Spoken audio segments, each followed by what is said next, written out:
Okay, but let's start. हम लोग बहुत ही एक कठिन समय से गुजर रहे हैं। Is a very difficult times that we all are going through. And अखबार खोलते हैं तो प्रतिदिन हमारे सामने जो है सिर्फ बुरी खबर, बीमारी, मृत्यु, लोगों की नौकरियां जा रही हैं, सिर्फ ऐसी खबरें दिखती हैं। कुछ हफ्तों पहले जब मैं भी अपने प्रतिदिन के अपने जीवन में जी रहा था, एंड एक दिन सवेरे उठा एंड काफी मैं कह सकता हूँ कि मैं बहुत चिंतित था। हाँ, अनिश्चितता को लेकर, अनसर्टेनिटी को लेकर आई वाज वेरी वरिड, क्योंकि हमारे पास जो है बार बार सिर्फ ऐसी खबरें आती रहती हैं, राइट। कोरोना वायरस है, लॉकडाउन्स चल रहे हैं, सब जगह पर हम देखते हैं कि लोगों का आने जाने पर पाबंदी लग चुकी है, हाँ, क्योंकि बीमारी फैल रही है। फिर हम देखते हैं कि क्योंकि लोग काम पे नहीं जा सकते हैं, दुनिया भर में जो मार्केट है वो गिर रही है, जो व्यापार है वो कई लोगों का खत्म हो चुका है। बल्कि न्यूज़ में पढ़ रहा था कि खाली भारत में ही करोड़ों लोगों की नौकरियां जा चुकी हैं। हम ऐसी एक कठिन परिस्थिति में से गुजर रहे हैं। कॉग्निजेंट ने भी अनाउंस किया कि कितने लोगों को सैक करने वाला है और कितने की पे कट्स होंगी। मैं जिस कंपनी में काम करता हूँ, मुझे भी बोल दिया गया कि 30% हमारी जो है पे कट हो जाएगी इस साल।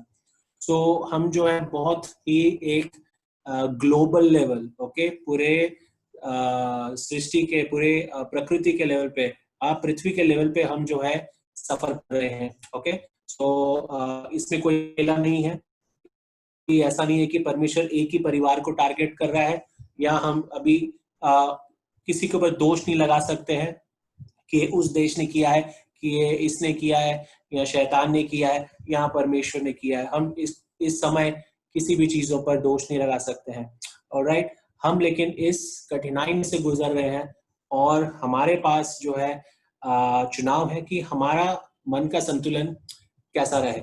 मैं जब आपके इस टॉपिक को मैं जब अध्ययन कर रहा था, uncertainty of jobs and studies, अनिश्चितता हमारे काम के विषय में और पढ़ाई के विषय में, तो मुझे इसमें दिख रहा है कि जैसे मैं चिंतित हो रहा था, मुझे लगता है कि आप लोग भी काफी चिंतित हैं, है ना। It's human, I want to tell you, ये एक इंसान का एक नेचुरल एक स्वभाव है कि अगर किसी चीज पर हमें कोई कंट्रोल नहीं होता है तो हम उसके विषय में बहुत चिंता करने लग जाते हैं। It's only human, alright. लेकिन I want to share with you, मैं आपसे बांटना चाहता हूँ कि परमेश्वर ने मुझसे कैसे बात की और इस समय मेरा मन का संतुलन कैसा है। Okay, I don't want to sound that I am very spiritual, I am confessing कि मैं खुद बहुत चिंतित था, खुद बहुत इसमें से कठिनाइयों में से, मैं भी मानसिक कठिनाइयों में से गुजर रहा था, है ना। काश काश मैं कह सकता कि yes, I was in peace, मेरे अंदर बहुत खुशी थी, हाँ, but I am sorry, I was also in ट्रेमेंडस suffering. लेकिन इन सब के बीच में परमेश्वर की आयत ने मुझे शांति दी, ये बात भी सच है। परमेश्वर के वचन ने मुझे, मेरे उस व्याकुल मन को शांत किया, ये बात भी सच है, और वो मैं आपके साथ बांटना चाहूंगा। तो एक वचन परमेश्वर ने मेरे साथ बांटा, एंड वो मैं आपके सामने रखना चाहूंगा। कई बातों को हम देखेंगे, आइए हम लेकिन इससे शुरू करें। लूका 12 का 22, Luke 12 verse 22। Rohama sister, can you please help me? Sure, brother.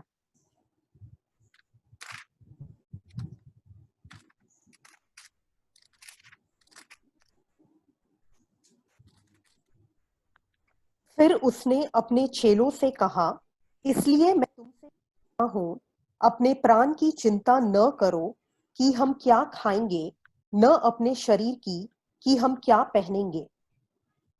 Okay, बहुत ही एक जाना माना वचन है, हमें मुंह बोली भी पता है, और हमारे लिए इस समय परमेश्वर हमसे जरूर इस वचन से कुछ बात कर सकते हैं। उन्होंने मुझे इसमें से शांति दी, मैं आशा रखता हूँ कि आपको भी उसमें से शांति मिलेगी पढ़ के। सो क्या लिखा है हमारे लिए कि तू किसी भी बात की चिंता मत कर, है ना। किसी की बात की चिंता मत कर। लेकिन मैं आपका ध्यान ले जाना चाहता हूँ कि किस बात की चिंता के बारे में प्रभु कह रहे हैं। हाँ, यहाँ पर प्रभु कह रहे हैं तू क्या खाएगा और क्या पहनेगा। ऑलराइट, अगर आप इस लॉकडाउन में अगर आप ध्यान दें तो ये दो चीजें हैं जो सबसे ज्यादा हमें चिंता दे रही है ना। हमारा कल का राशन मिलेगा कि नहीं मिलेगा, और कपड़े। आई थिंक अभी कपड़ों के ऊपर ज्यादा ध्यान नहीं है, लेकिन हमें एक चीज ध्यान देनी है, अगर हम अपने वजन पे ध्यान नहीं रखें कपड़े भी फिट नहीं होंगे। एनीवेज, लेकिन हमारे जीवन में हम सबसे अधिक हम इस विषय पे चिंता करते हैं कि हम क्या खाएंगे, हमारा कल का भविष्य क्या है, हमारे पास अपने आप को ढकने के लिए, है ना, that's what actually it means, अपने आप को ढकने के लिए, सुरक्षित रखने के लिए क्या हमारे पास कुछ रहेगा या नहीं रहेगा। प्रभु यीशु मसीह ऐसे में हमें कहते हैं कि तू चिंता मत कर। लेकिन मैं आपका ध्यान लेके जाना चाहता हूँ कि किससे कहते हैं कि तू चिंता मत कर।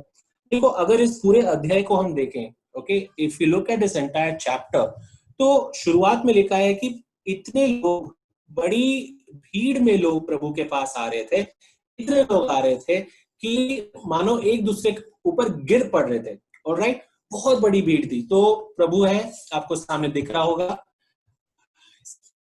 This is really disturbing me. Okay, so प्रभु है, हाँ, आपको मेरी स्क्रीन, उनके आसपास जो है बहुत सारे लोग इकट्ठा हुए हैं और इतनी भीड़ जमा होगी कि एक दूसरे पर गिर पड़ रहे हैं। प्रभु क्या उन लोगों से कह रहे हैं क्या कि तुम सब लोग चिंता मत करना? हाँ, अगर हम ध्यान से पढ़ेंगे ना तो ऐसा नहीं है। प्रभु उन लोगों से नहीं कह रहे जो हर कोई उनके पास ऐसे आ रहा है, दूर से आ रहा है। प्रभु उनको नहीं कहते।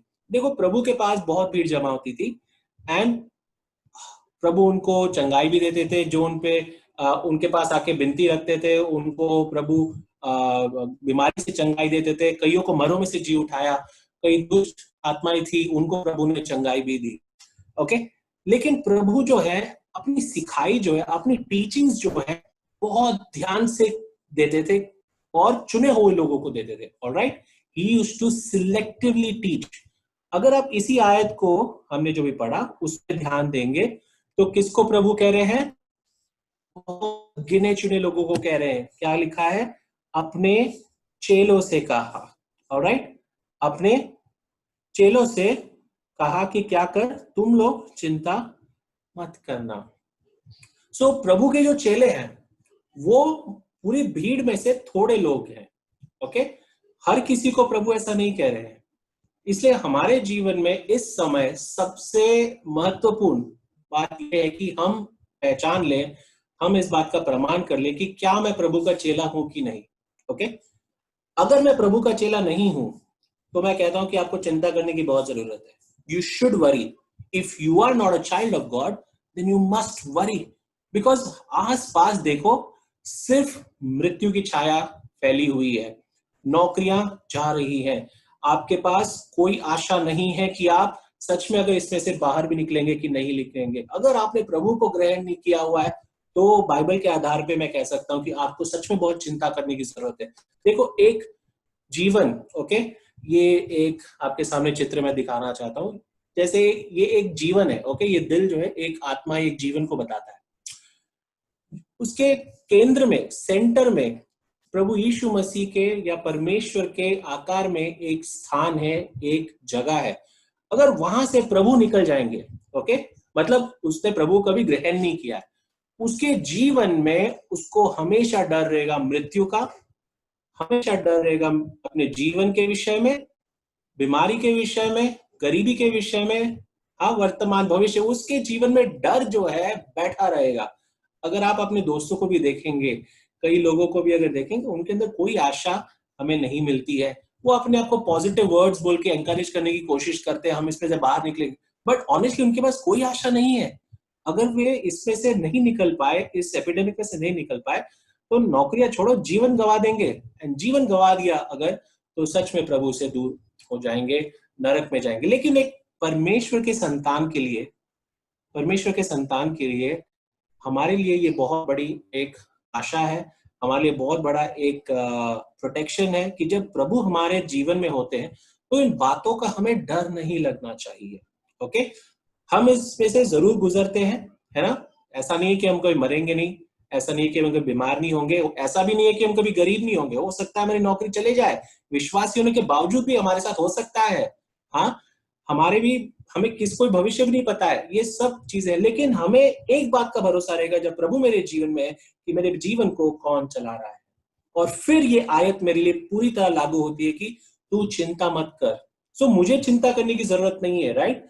आपके फ्लायर में भी लिखा हुआ है ना, do not worry because he cares for you, cast your burdens on him. अपनी चिंताओं को तुम प्रभु पे डालो, क्योंकि वो तुम्हारी सुधि लेता है, वो तुम्हारी चिंता करता है। ओके, तो हमें क्या नहीं करना है? हमें चिंता नहीं करना है, right?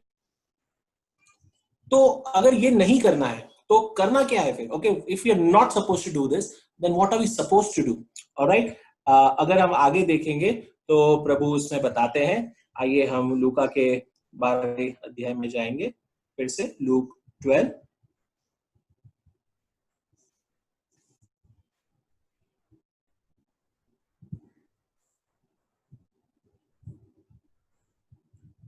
We can read otherwise Matthew 6 and 33.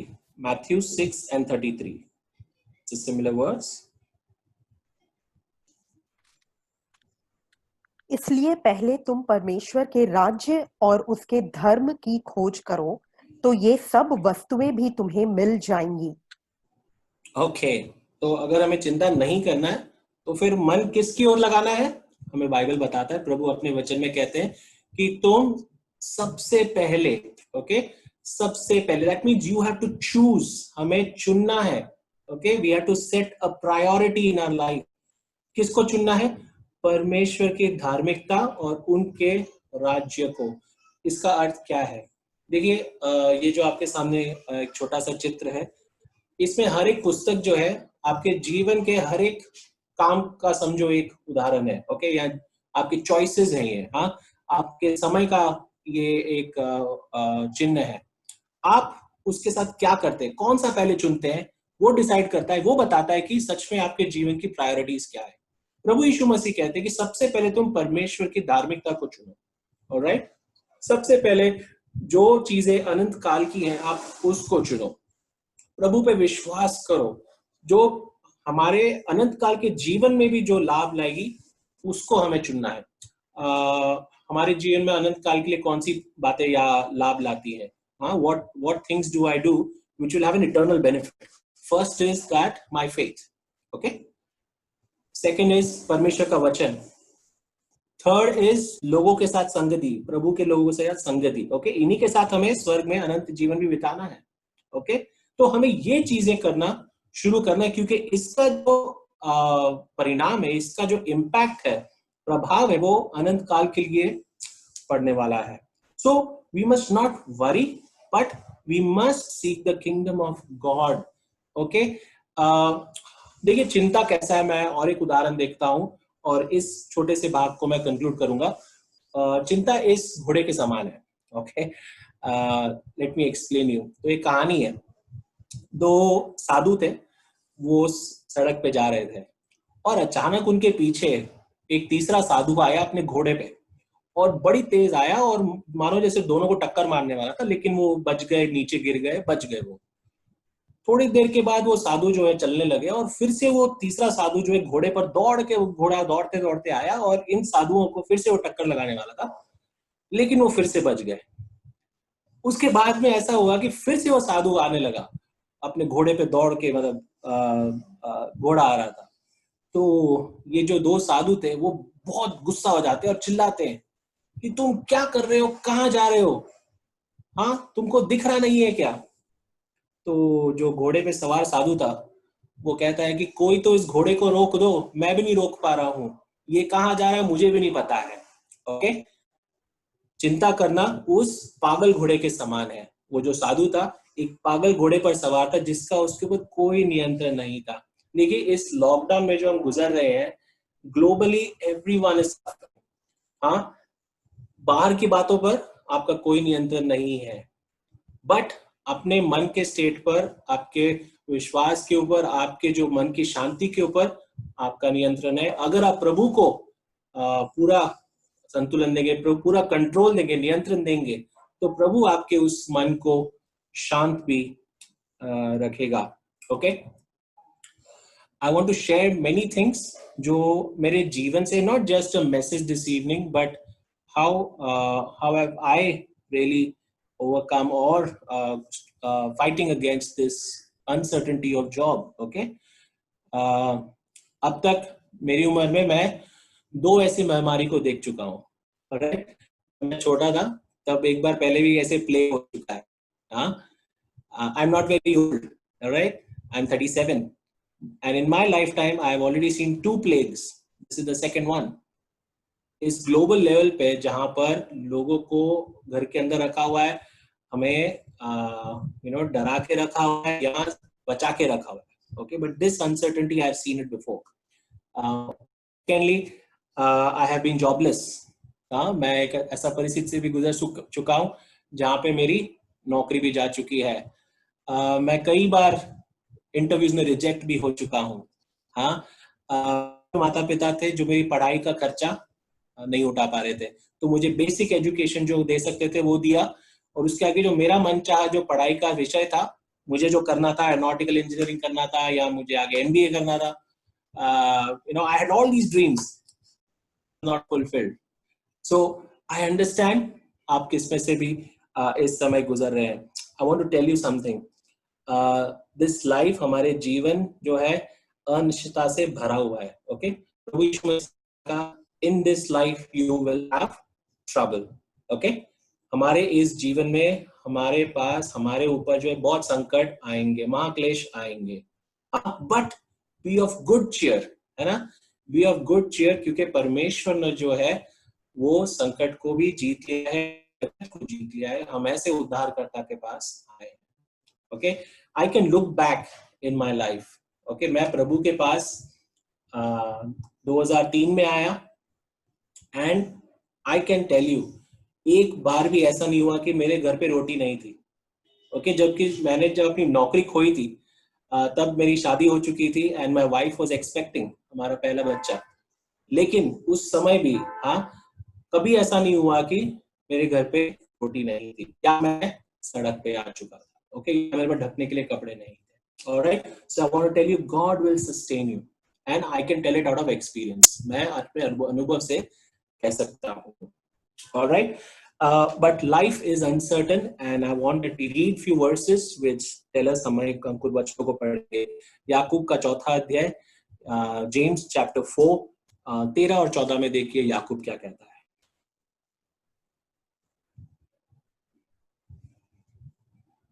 तुम जो यह कहते हो, आज या कल हम किसी और नगर में जाकर वहां एक वर्ष बिताएंगे और व्यापार करके लाभ कमाएंगे, और यह नहीं जानते कि कल क्या होगा. सुन तो लो, तुम्हारा जीवन है ही क्या. तुम तो भाप के समान हो जो थोड़ी देर दिखाई देती है, फिर लोप हो जाती है. वाओ. Isn't that exactly जो हमें सुनना चाहिए? बिकॉज परमेश्वर का वचन हमें बताता है कि तुम्हारा जीवन है ही क्या, एक भाप के समान है. ओके. व्हाट इज भाप? It's vapour. ओके. वो थोड़े समय के लिए रहता है, चला जाता है. या तो एक घास के समान है जो सुबह होता है, शाम को मुरझा जाता है. ओके. हमारा जीवन ऐसा है. हाँ. जो हमें लगता है हम इतनी योजनाएं बना रहे हैं, इतने बड़े बड़े प्लान्स बना रहे हैं. देखो, ये जीवन जो इस पृथ्वी पर जी रहे हैं बहुत छोटा है, बहुत अनसर्टन है, अनिश्चित है. उसमें कोई भी, हम कभी भी प्रमाण नहीं दे पाएंगे कि मेरा जीवन ऐसे ऐसे ऐसे ही चलने वाला है. ओके. बहुत अनसर्टन लाइफ है. हाँ. लेकिन हमारे मन को हमें तैयार रखना है. मैं आपको कहना चाहता हूं कि इस समय आपके मनों को आप तैयार करें, और उस नगर की ओर भी देखें, उस जीवन की ओर भी देखें जो नगर बनाने वाला परमेश्वर है, जो जीवन को देने वाला परमेश्वर है. Okay. I want to tell you very honestly, अगर हम इसमें से जीवित भी बाहर निकले ना, you should be glad. If you have, अगर इसमें से जीवित बाहर निकल के, if you have come out alive of this epidemic, you should be glad. Okay. What does Paul tell Timothy? पहला तिमोथी 6:8. पहला Timothy 6:8.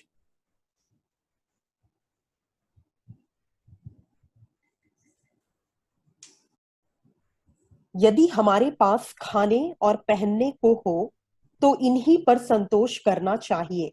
Okay. So Paul tells Timothy very clearly, हाँ, अगर हमारे पास खाने के लिए हो एंड ढकने के लिए कपड़े हो, हमें इसमें क्या रहना चाहिए, संतोष रखना चाहिए इसमें, है ना, we should have satisfaction in these things, alright. There are few things that we must do, कुछ और चीजें हैं जो हमें करना है, ठीक है। सो जो पहले की बातें बताई, हमारे मन के संतुलन के विषय में बताई, हमें चिंता नहीं करना है, ओके। दूसरा, हमें इस बात को स्वीकारना होगा, we have to accept it that life is uncertain, है ना, जीवन जो है सच में अनिश्चित है। हाँ, हम सच में नहीं जानते कि हमारे साथ क्या होने वाला है, ओके। अगर हम जीवित भी निकल रहे हैं, you should be very glad for it, okay. फिर थर्ड पार्ट में मैं आपको बात एक बताना चाहता हूँ, और वो है कि कलोसियो 3:23 हमारे लिए प्रभु ने हमसे क्या अपेक्षा रखी है, ओके। कलोसियो 3:23।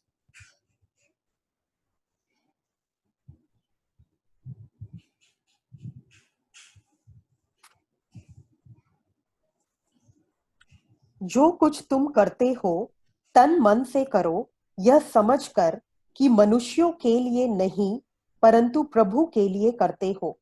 ओके, इस समय हमारे पास जो कुछ भी हमारे हाथ में, okay, we have to do it faithfully. हमारे पास जो कुछ भी हाथ में दिया गया उसे पूरी वफादारी से हमें करना है, ओके। क्योंकि हम जो भी काम करते हैं, हम अपने लिए नहीं लेकिन परमेश्वर के लिए समझते हुए करना है।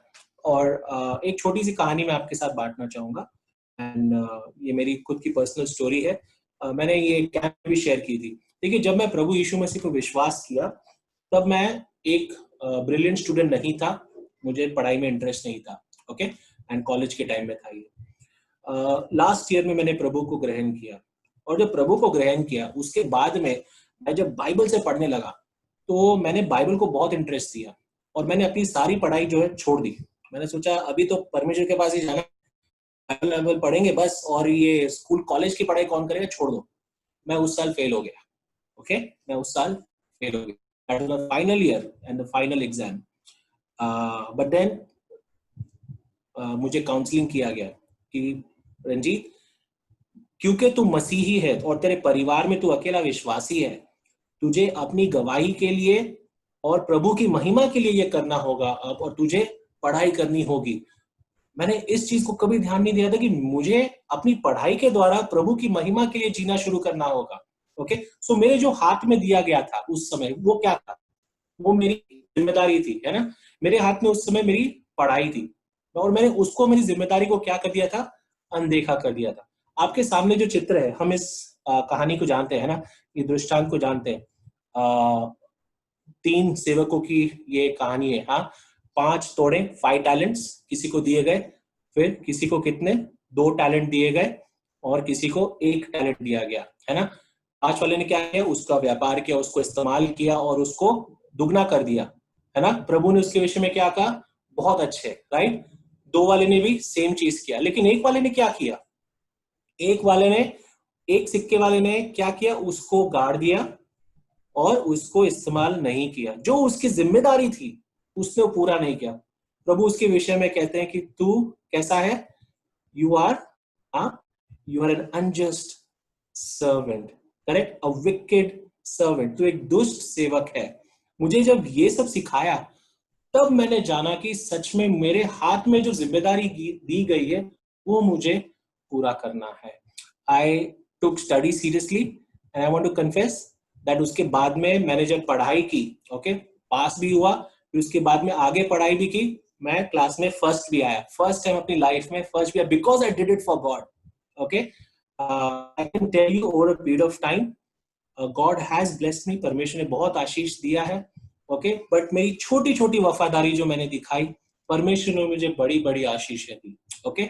सो remember this, when we are faithful in little things, God gives you bigger things to handle, okay. अगर आप छोटी चीजों में वफादारी नहीं दिखाओगे, तो बड़ी चीजें भी आपको नहीं दी जाएंगी, ओके। हमारे पास जो ये समय दिया गया है, ओके, लॉकडाउन का समय, क्या इस समय आपके हाथ में क्या है, बताइए। इस समय आपके हाथ में है टाइम, समय। What do you do with this time? आप इस समय के साथ क्या करते हैं, वो मायने रखेगा आगे जाके। आई कैन गारंटी यू, जितने भी यहाँ पर नौकरियां ढूंढ रहे हैं, जब लॉकडाउन खत्म होगा, नौकरियों के लिए इंटरव्यू शुरू होंगे, सबसे पहला सवाल होगा लॉकडाउन के टाइम पे आपने क्या पढ़ाई की. Okay, I want to encourage you, मैं आपको प्रोत्साहन देना चाहता हूँ कि आप कोर्सेज कीजिए. Okay, so I personally I am doing courses at home now. मैं घर से बैठ के अपनी पढ़ाई कर रहा हूँ. Okay, I don't need to, I have a job, but I have to set an example, है ना. मुझे खुद एक उदाहरण भी बनना है. Also it is for my benefit. So I am doing courses and I will share with you what courses आप लोग भी कर सकते हैं. ओके, देयर आर वेबसाइट्स जहां पे आप ऑनलाइन सर्टिफिकेशंस कर सकते हैं at very reasonable rates. जो लोग पढ़ाई कर रहे हैं, आपको लगता है कि आपकी पढ़ाई रुक गई है, I want to tell you, college में जाकर पढ़ाई ऑनेस्टली बताइए बहुत कम होती है. You have more opportunity to study at home. You can still, आप बहुत आज भी पढ़ाई कर सकते हैं. देखिए, जब आप ये सब करेंगे तो आप क्या कर रहे हैं पता है, you are sharpening yourself. Okay, you are sharpening yourself. आपको पता है एक जो एक कहानी है, चलो let me just tell you this small story, maybe you have heard it, शायद आपने सुनी होगी. दो लकड़हारे थे, लंबरजैक्स, ओके, जो लकड़ा काटते हैं. हाँ, एक ने बोला कि चलो कंपटीशन लगाते हैं, सबसे ज्यादा लकड़ी कौन काटेगा 6 घंटे में. ओके, तो उन्होंने कंपटीशन लगा दी. तो जो पहला जो लकड़हारा था उसने लकड़ी को काटना शुरू किया, अपने कुल्हाड़ी से मारना शुरू किया, कंटिन्यूस मारते गया मारते गया मारते गया. लेकिन जो दूसरा लकड़ आ रहा था उसने एक काम अलग किया. वो हर 1 घंटे में 10-15 मिनट की ब्रेक लेता था और फिर शुरू करता था. ओके, ऐसे उसने हर 1 घंटे में थोड़ी ब्रेक ली और फिर शुरू किया. अंत में ऐसा हुआ कि जिसने लगातार बिना कोई ब्रेक के लकड़ी काटने की कोशिश की, उसकी जो लकड़ियां थी वो बहुत कम थी, लेकिन जिसने ब्रेक्स ली उसकी बहुत ज्यादा थी. तो सब लोग पूछने लगे कि अरे ये कैसे हो गया, तुमने तो ब्रेक्स लिया लेकिन तुमने ज्यादा लकड़ियां कैसे काटी, तुम्हारी इतनी ज्यादा क्यों है. तो उस दूसरे व्यक्ति ने ऐसे समझाया कि मैं जब ब्रेक ले रहा था तो मैं आराम करने के लिए नहीं बैठा था, मैं उस समय अपने कुल्हाड़ी को तेज कर रहा था. I was sharpening my ex. Okay, जब हम इस समय जो हमारे हाथ में दिया गया है, जब हम अपनी पढ़ाई करेंगे, जब हम एडिशनल कुछ सीखेंगे, तब हम अपने आप को शार्प बना रहे हैं. Alright, we are making ourselves ready to cut through any situation. I want to encourage you that you do these things. Okay, there are many websites. I will share with you. Let this be very practical for you all. There is TCS का भी website है. I will share it with you all right now. You can all go on that website. You can do these small courses. It would add to your learnings. Okay, आपको ये तैयार करेगा आगे के लिए. Even if you are a working professional, आप इसको कर सकते हैं. Are you able to see my screen? Yes, brother, we can see. Asked to chop down a tree screen. Yeah. Share.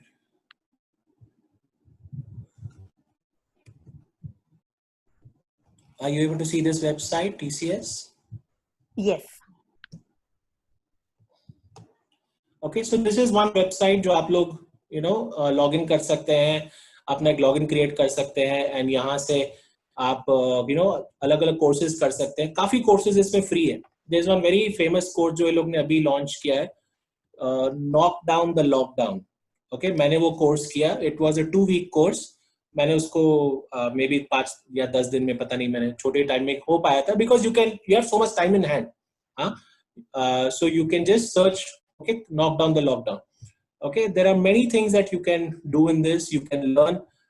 There's something called as soft skills. हाँ, हम कैसे बात करना है, कैसे इंटरव्यू देना है, हमारे प्रेजेंटेशन कैसा होना चाहिए, हमारा सीवी कैसे होना चाहिए, ये सब इसमें सिखाया गया है. Okay, career edge, knock down the lockdown. I will share this with you.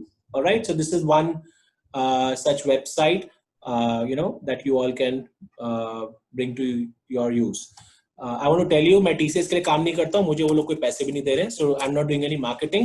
I'm just telling you how to study, what you can do in this free time or this time of uncertainty. Okay, how to sharpen yourself, अपने आप को तेज कैसे करना है, वो मैं बताना चाहता हूँ.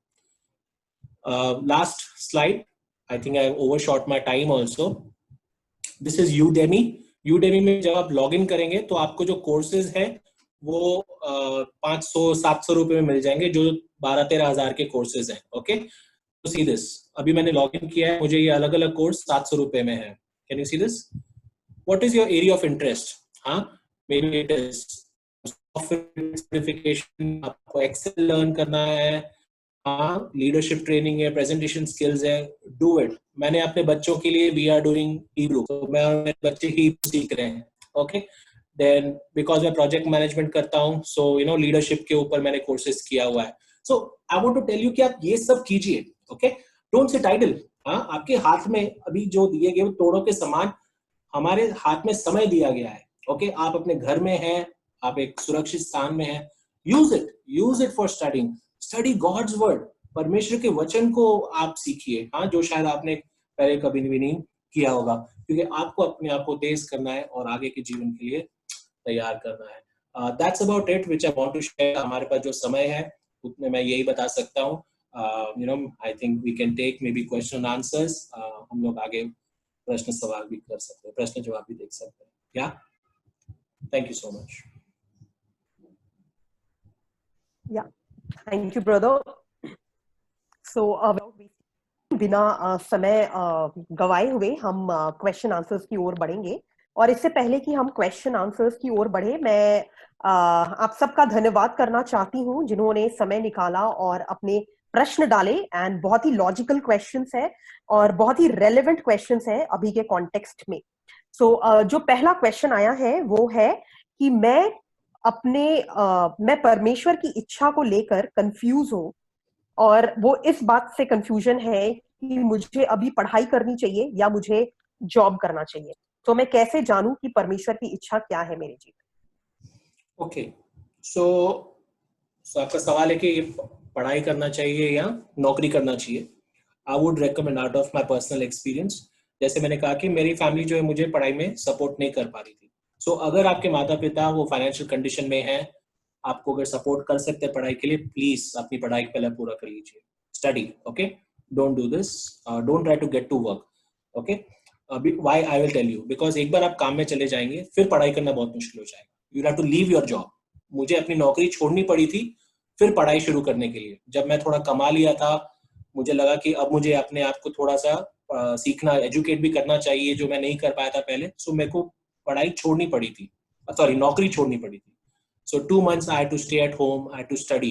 It was difficult time, but of course God used that also.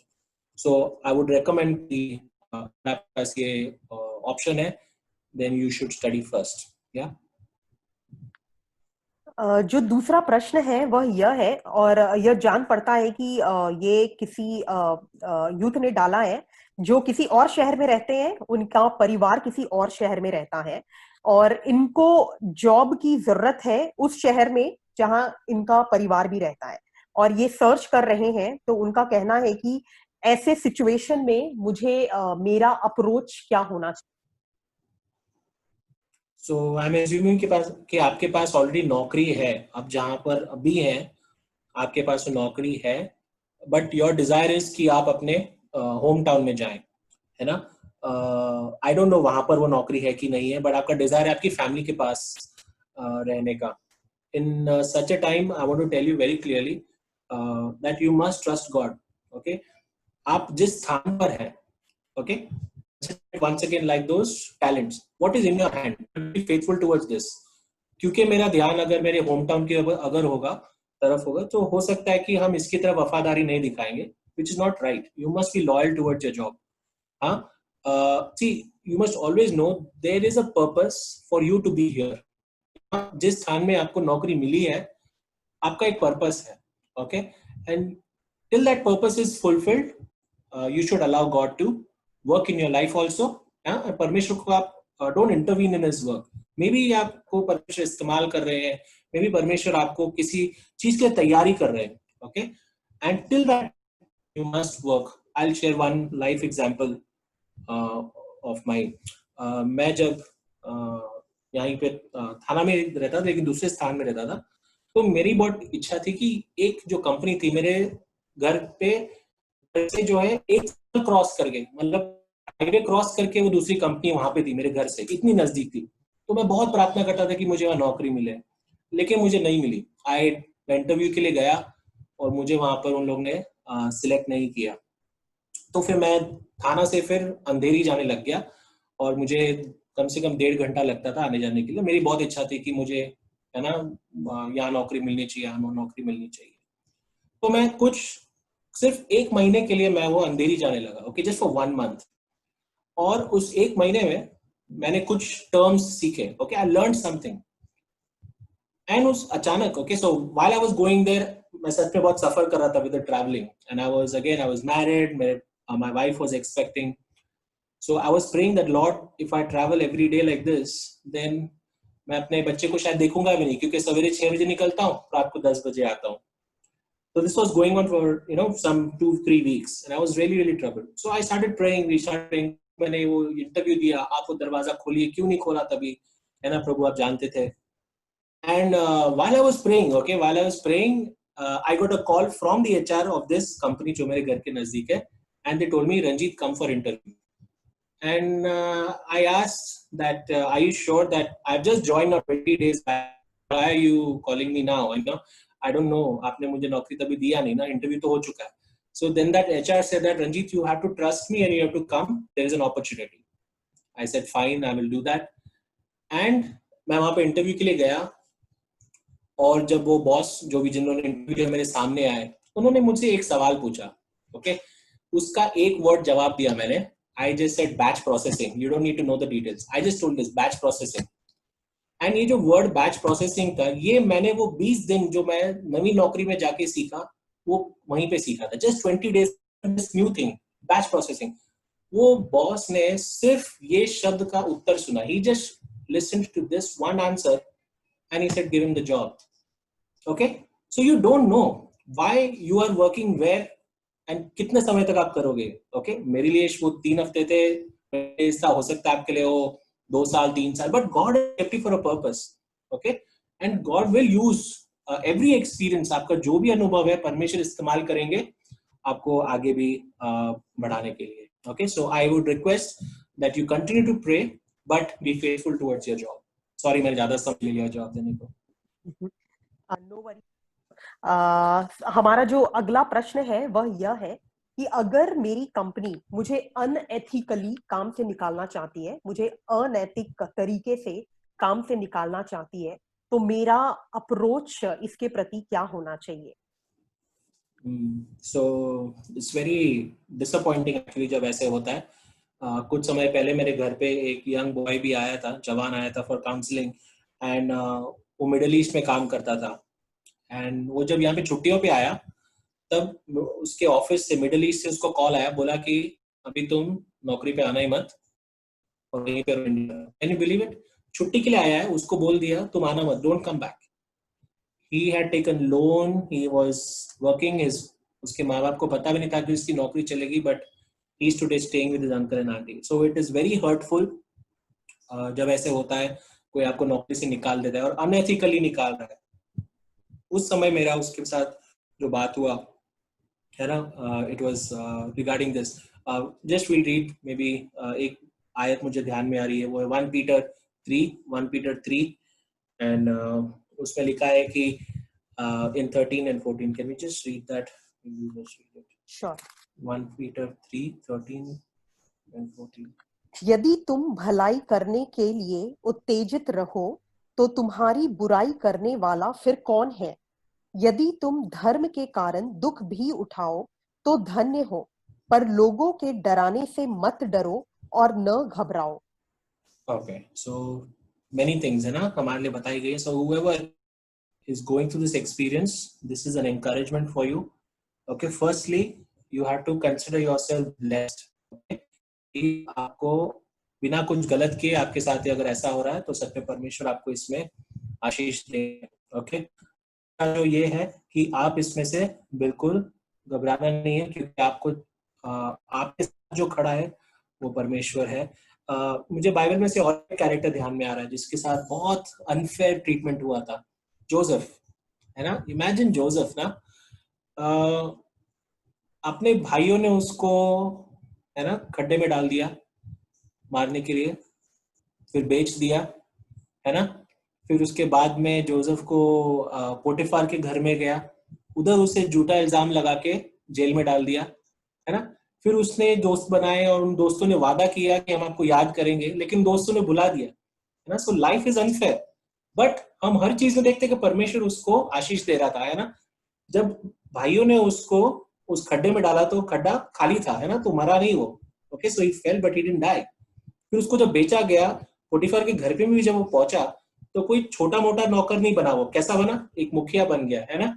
और फिर आगे देखते कि जोसेफ के जीवन को कैसे परमेश्वर ने इस्तेमाल किया। जब जेल में भी गया, परमेश्वर ने उसको है ना जेल का मुखिया बनाया, है ना। एक चीज को हमेशा देखते हैं जोसेफ के जीवन में, it is always written the Lord was with him, है ना। जोसेफ की लाइफ की टेस्टिमनी परमेश्वर यूसुफ के साथ था। And I want to encourage you, whoever is going through this, you should take courage in these verses and also this example कि परमेश्वर आपके साथ में है और आपको इस समय पेशेंस रखना होगा। या जो हमारा अगला प्रश्न है वह यह है कि लॉकडाउन की वजह से मेरा ऑफिस बंद हो गया है और उसकी वजह से मुझे काम से भी निकाल दिया गया है और मेरी अर्निंग्स रुक गई है, तो कृपया मुझे गाइड करें। ब्रदर, वी ऑल और ब्रदर और sister, we all are going through this, है ना। हम सब इसमें से गुजर रहे हैं। आई फील अगर आपके पास सच में अगर खाने पीने की भी अगर चीज नहीं है, personally like to help you, so you contact me, okay. Personally मैं आपको हेल्प कर सकता हूँ, लेकिन मैं जानता हूँ कि परमेश्वर हमारे एटलीस्ट उतना तो हमें हमेशा प्रबंध करके रखेगा, okay. He will never leave me to beg, या परमेश्वर will, God will sustain you. The world is going through this turmoil, है ना। I myself told you कि हमारे भी कंपनी में 30% कट्स बोल दिए हैं, हो सकता है नौकरी भी चली जाएगी। सो the whole globe is going through this, brother or sister, so you'll have to be patient, but I want to also tell you आप क्या कर सकते हैं। sharpen yourself, remember that, हमें अपने आप को तेज करना है। so study, हाँ, नौकरी चलेगी बट अपने आप को तेज कीजिए। maybe you can look for jobs, है ना। maybe there are new many companies hiring work from home, हो सकता है आप कोई नया स्किल सीख सकते हैं, ओके। बाइबल में एक वर्स है, do you see a man who is skilled at work, he will stand before the kings। हाँ, ऐसी एक आयत लिखी हुई है। लेट मी सी, Proverbs 22 में है वो शायद। I'll read it to you. So I want to encourage learning in this time for everybody. Proverbs 22.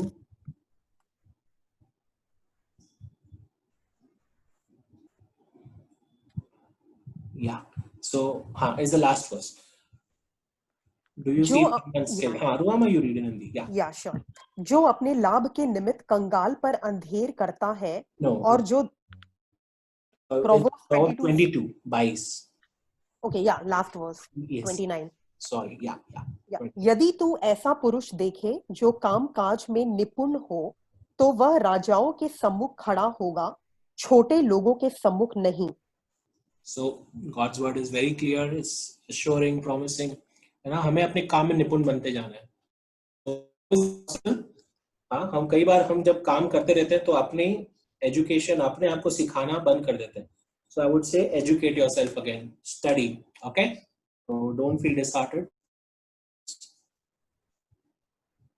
हमारा अगला प्रश्न है कि हम अपने जीवन में सफल कैसे बने, how to be successful in life. Oh, that's a big question. How to be successful in life. So this is a separate session. I don't know, maybe आप लोगों को कोई सिखाए, या maybe I can take. What is success? Let me ask you. What is the meaning of success? Is it earning a bigger salary, having a car, living in a posh place? Is that success? क्या ये success है? David saying, you know, this verse. There is one thing I desire. Okay? There is one thing I desire, and that is which I will see, that I may dwell in the house of the Lord all the days of my life, that I may see His beauty, right, and inquire and learn of Him. Okay? David ने अपने जीवन में एक चीज को अपना लक्ष्य बना दिया, and that was his success. Okay? He said, this will be my desire, है ना। What is success? It is something that we desire. We want to be someone. We want to be something. Okay, David says, I want to be this. कि मैं परमेश्वर के भवन में सदा वास करूं. That should be my definition of success. Okay. Dawood और एक जगह पे लिखता है ना, it is better for me to be a doorkeeper in the house of the Lord. दरवाजा खोलने वाला मुझे परमेश्वर के भवन में रखो. So we need to align our desires here. I feel. What is success? First of all, you need to understand. You need to do God's will. अगर मैं परमेश्वर की इच्छा को पूरा करूंगा, परमेश्वर आपको जरूर आशीष भी देंगे. हाँ, परमेश्वर को अगर आप अपने जीवन में बार बार प्रूव करेंगे, if you prove God in your life again and again, लोगों के सामने भी आप प्रूव करेंगे, God will bless you. He will Indeed bless you. I am not preaching prosperity gospel. मैं ऐसा नहीं कह रहा हूँ कि परमेश्वर आपको बहुत धनी बना देंगे, बट जब आप परमेश्वर के उस इच्छा के बीच में जीना शुरू करेंगे, you will experience a blessing which is beyond description. Yeah? So that's what I would recommend to that person. जो हमारा अगला प्रश्न है वह यह है कि विश्वासी होने के नाते हमें अपने कार्य के स्थान पर पेशेंस, धीरज दिखाना आवश्यक है, पर हम ये लाइन कब ड्रॉ करें अपने लिए कि हमें कब अपने बारे में बात करना चाहिए या कब हमें अपना स्टैंड रखना चाहिए.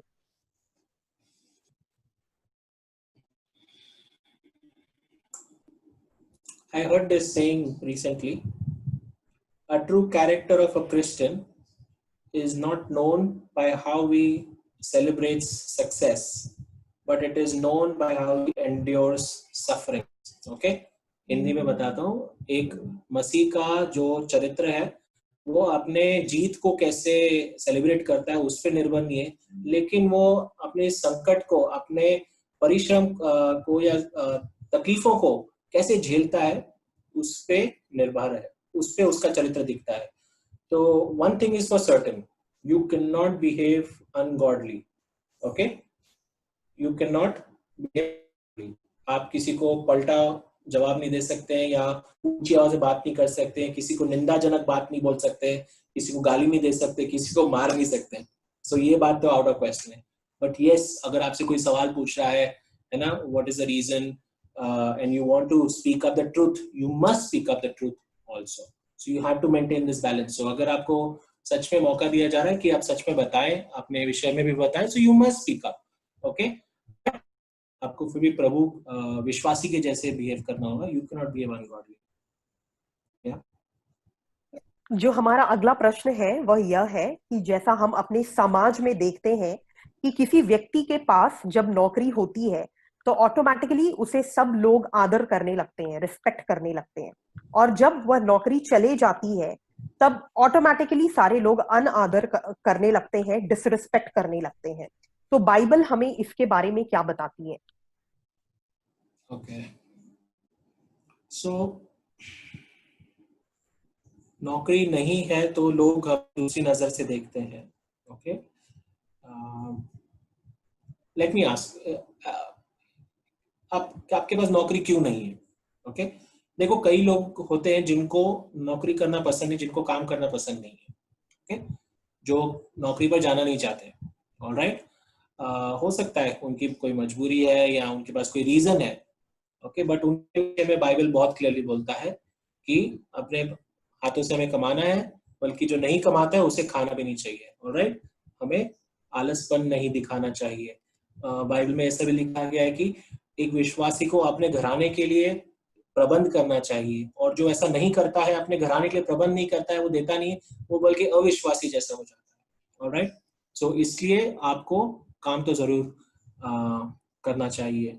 देखिए, हम जब सृष्टि हमारी हुई, ओके, जब परमेश्वर ने आदम और हवा को बनाया, उनको क्या किया? What did them, what was the responsibility? उनको काम करने के लिए रखा. राइट, उस बागीचे का ख्याल रखने के लिए रखा. सो परमेश्वर ने हमें काम करने के लिए बनाया. इसलिए जो लोग हैं, हमें अगर हम खाली बैठे हैं, कुछ नहीं कर रहे हैं, लेकिन हमारे पास क्षमता है, हाँ, हमारे पास हाथ पांव दिए परमेश्वर ने, कुछ ना कुछ तो कर सकते हैं, नहीं करेंगे तो डेफिनेटली लोग हमें उस रीति से देखते हैं. So we must avoid becoming a target for that, but we must work hard like and परमेश्वर देंगे उसमें. या Brother, there is one question which I have received in my personal chat. Maybe Sure. the person doesn't want to, showcase Sure. her No, identity. no So problem. what I understand, based on the question, that this person is a girl, and इनके ऊपर अचानक से इनके परिवार का दबाव आ रहा है कि तुम्हें नौकरी छोड़ना है और घर पे ही रहना है. तो इस सिचुएशन में इसी व्यक्ति का या स्पेशली एक गर्ल का या स्त्री का क्या रवैया होना चाहिए? Well, we'll have to find actually what is the reason for parents to say, है ना? Is it because उनको लगता है कि काम करना व्यर्थ है, या उन्हें लगता है कि लड़की हाथ से जा रही है? There can be so many reasons. It is about in-laws. So she's staying with her husband and yeah, Okay. family. So, okay. When I got married, all right, मैंने निर्णय लिया था कि सिर्फ एक आदमी काम करेगा घर में. I will be working, और जो भी मैं कमाऊंगा उसमें से हम घर चलाएंगे. My wife never worked. My wife is more qualified than me. She was always the first ranker. She was much brilliant, but she chose to honor God through taking the responsibilities of home.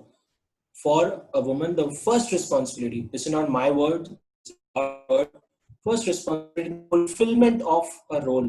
उसे जो संतुष्टता मिलेगी अपने जीवन की बुलाहट में, वो उसको परमेश्वर के बताए हुए तरीके हैं जो है गृहस्थी संभालने के लिए. Okay, but I don't say कि आपको काम नहीं करना चाहिए. ऑलराइट, लेकिन अगर आपका घर जो है वो बिगड़ रहा है या आपके पास वो सपोर्ट नहीं है, सो प्राइम रिस्पॉन्सिबिलिटी होती है कि आपको गृहस्थी संभालनी चाहिए. So that will be my answer and my advice. Yeah, so that's it, brother. Thank you so much. आपको मैं बहुत बहुत धन्यवाद देना चाहती हूँ because he lives platform की तरफ से for your time and for the wonderful message which you shared with us.